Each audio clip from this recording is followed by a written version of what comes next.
मेरे बच्चे, मैं तुम्हारी काली माँ आज तुम्हें दर्शन देने के लिए आई हूँ। तुम्हारे जीवन की सारी परेशानियां मुझे मालूम है।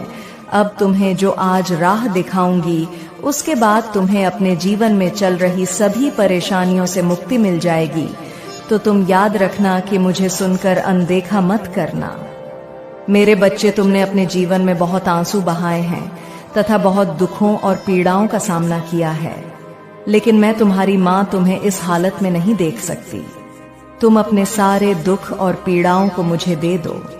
तुम्हारे जीवन के वह लोग जो लगातार तुम्हारा अपमान कर रहे हैं, जो तुम्हारी इज्जत नहीं करते, जो तुम्हें हर पल घृणा की नजर से देखते हैं तथा जो हमेशा तुम्हें नीचा दिखाने की कोशिश करते हैं, तुम्हारे आत्मविश्वास को तोड़ने की कोशिश कर रहे हैं, तुम्हें हर पल अंदर से कमजोर करने की हर संभव प्रयास कर रहे हैं, आज मैं तुम्हें उनका सत्य बताऊंगी।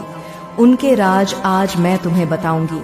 मेरी बातों को तुम ध्यान से सुनना, क्योंकि यह वही लोग हैं जो तुम्हारे अपने हैं। और यह ऐसा क्यों कर रहे हैं, यह तुम्हारा जानना अत्यंत आवश्यक है। तुम्हें मेरी बातों को ध्यान से सुनना होगा और जो भी मैं तुमसे कहूंगी उसे समझना होगा। तभी तुम समझ पाओगे कि तुम्हारे जीवन में जो कुछ भी हो रहा है वह क्यों हो रहा है, और तुम्हारे अपने ही तुम्हारे साथ ऐसा क्यों कर रहे हैं। मेरे बच्चे, तुम्हारे जीवन में यह जो लोग हैं, जिसमें कुछ तुम्हारे अपने तो कुछ पराए हैं, लेकिन यह जो भी है ये तुम्हें नीचे दिखाते हैं और तुम उनसे दुखी हो जाते हो। इसके पीछे का कारण तुम्हारा जानना बेहद आवश्यक है। ये लोग जो तुम्हें इतना नीचा दिखाते हैं, जो तुम्हारे अपने होकर भी तुम्हारे साथ गलत व्यवहार करते हैं, वह सब इसलिए करते हैं क्योंकि ऐसे लोग स्वयं अंदर से बहुत कमजोर होते हैं। ऐसे लोगों के अंदर आत्मविश्वास की कमी है। ये लोग स्वयं तो कुछ नहीं कर सकते, लेकिन तुम्हें नीचा दिखाने के लिए हर संभव प्रयास करने में लगे रहते हैं। ये तुमसे जलते हैं कि तुम अपने जीवन में इतनी कामयाबी कैसे हासिल कर रहे हो, लेकिन फिर भी तुम हमेशा दुखी रहते हो। इन लोगों की बातों को सुनकर यह लोग केवल तुम्हारी उन्नति से डरते हैं, और जब तुम ऐसे दुखी होते हो तो तुम पर हमेशा हंसते हैं। ऐसे लोग तुम्हारे अंदर की आत्मशक्ति को देखकर घबराते हैं। वह तुम्हारे आत्मविश्वास को देखकर तुमसे जलते हैं तथा तुमसे डरते हैं कि तुम इतने आत्मविश्वासी किस प्रकार से हो, और इसलिए यह तुम्हें हर पल अपमानित करते रहते हैं तथा तुम्हें नीचा दिखाते हैं, जिसके चलते तुम उनकी बातों में आकर हार मान जाओ तथा अपने लक्ष्य से भटक जाओ, जो इनका उद्देश्य केवल तुम्हें तुम्हारे लक्ष्य से दूर करना है। और जिस रास्ते पर तुम चल रहे हो उस रास्ते से तुम पीछे हट जाओ। यही इनकी मंशा है। लेकिन मेरे बच्चे, ये तुम्हारे ऊपर है कि तुम क्या करना चाहते हो। अब तुम ही निश्चय करो कि तुम्हें क्या करना है, क्योंकि ऐसे लोग तो तुम्हें हर डांट पर मिलेंगे। आज के इस कलयुग में कोई तुम्हारी खुशी को देखकर खुश नहीं होगा, वह तुम्हें दुख में देखकर अवश्य खुश होगा। मेरे बच्चे, आज का मनुष्य लोगों के दुख में ही अपना सुख ढूंढता है।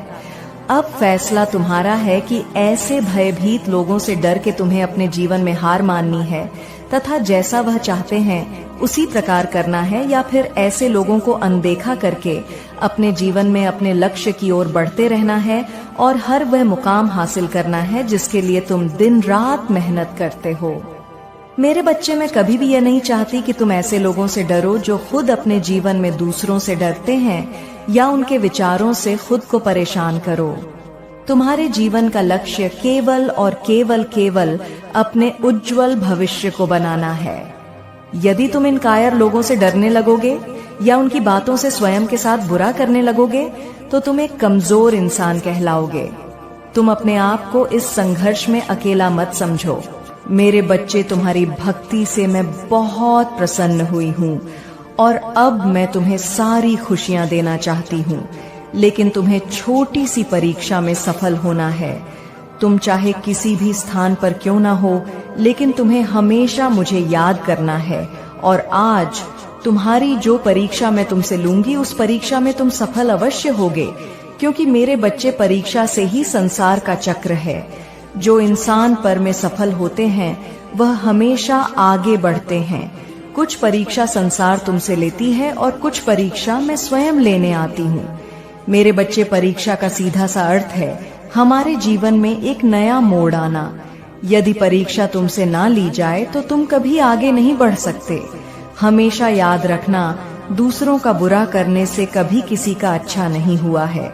और यह बात तुम भी जानते हो कि बुराई कभी किसी को विजय नहीं दिला सकती है। किसी का बुरा करके तुम यदि आज खुश हो भी जाते हो तो कल एक ऐसा पल आएगा जब तुम्हें तुम्हारी गलती का एहसास होगा, लेकिन तब तुम्हारे पास कुछ भी नहीं रहेगा और तुमने जो गलती की है उस गलती का समाधान भी तुम्हें नहीं मिल पाएगा। इसलिए मेरे बच्चे, तुम अपने जीवन में गलतियां करने से बचो। यदि तुमने गलती कर भी ली है तो सबके लिए माफी मांग लो। जिस प्रकार मेरे अनेकों रूप हैं, लेकिन उन रूपों में से एक रूप मेरा न्याय करने का भी है तथा दूसरा रूप मेरा रौद्र रूप है। उसी प्रकार तुम्हारे भीतर भी दो प्रकार के मनुष्य हैं। एक, तुम्हारे अंदर वह मनुष्य जो सदा अच्छाई की राह पर चलता है और दूसरों का भला सोचता है। उसी प्रकार दूसरा मनुष्य तुम्हारे अंदर वह रौद्र रूप है जो यदि गलत होते हुए देख लो तो तुम उन चीजों को ठीक करने के लिए कुछ भी कर सकते हो। इसलिए मेरे बच्चे, अपने भीतर के हर रूप को अच्छाई के मार्ग पर लेकर जाना तुम्हारा कर्तव्य है। कभी अपने अंदर शैतान का रूप मत लेकर आना, अन्यथा तुम केवल दूसरों का बुरा ही करते रहोगे। मनुष्य अपने कर्मों की करनी भरता है। वह जैसे कर्म करता है उसका परिणाम वैसा ही होता है। लेकिन ईश्वर सदा अपने बच्चों को हर गलत मार्ग पर जाने के लिए रोकते हैं। जो बच्चा उनके द्वारा बताए गए मार्ग पर चलता है वह बुरे कर्मों से बचता है। अगर जो बच्चा अपने ईश्वर की बातों को न मानकर स्वयं के मन की करता है, बेशक कुछ समय के लिए खुश हो जाता है, लेकिन आने वाले समय में जीवन भर रोता है। हर इंसान का मन होता है कि वह अपने जीवन में सब कुछ हासिल करे, अपने जीवन में अपने प्रेम को पाए, अपने माता पिता के सारे दुखों को दूर करें, लेकिन वह सब करने के लिए वह कभी भी कठिन परिश्रम नहीं करता। केवल एक बार प्रयास करने के बाद यदि उसे लगता है कि सफल हो जाएगा और फिर वह ऐसा सफल नहीं हो पाता तो प्रयास करना छोड़ देता है। तुम्हारे जीवन में जल्दी खुशियां आने वाली हैं और यह केवल इसलिए संभव हो पाया है क्योंकि तुमने अपने जीवन में अच्छे कर्म किए हैं, जिन कारणों से तुम्हें उनका फल प्राप्त हो रहा है। लेकिन मैं तुम्हें अब आगे के लिए जो बातें बताऊंगी उसे अपने जीवन में हमेशा याद रखना। मैं तुम्हारी माँ हूँ जो हर पल तुम्हारे साथ हूँ। फिर तुम्हें किस बात की चिंता है? केवल तुम आगे बढ़ते जाओ, बाकी सब कुछ अपनी माँ पर छोड़ दो। मेरे क्रोध की अग्नि से ही ऐसे लोगों के बुरे इरादे नष्ट हो जाएंगे तथा वह तुम्हारा कुछ भी नहीं बिगाड़ पाएंगे। तुम्हारे ऊपर किसी प्रकार की कोई बुराई हावी नहीं हो सकेगी। मेरे बच्चे, तुम चिंता मत करो। तुम्हारी प्रार्थनाएं जो तुम दिन रात करते हो वह व्यर्थ नहीं जाएंगे और तुम जीवन में सफलता की चरम सीमा पर पहुंच जाओगे। अपने माता पर पूर्ण विश्वास रखो। तुम जिस राह पर चल रहे हो बस उसी राह पर चलते रहो। तुम्हें वह सब कुछ प्राप्त होगा जो तुम चाहते हो। यह मेरा वचन है। तुमने जो मार्ग चुना है वह बिल्कुल सही मार्ग चुना है। तुम केवल आत्मविश्वास के साथ इस मार्ग पर आगे बढ़ते रहो और अपने हर एक सपने को पूर्ण करो जो तुमने अपने परिवार और अपने लिए देखे हैं। मैं भी तुम्हारे साथ रहूंगी।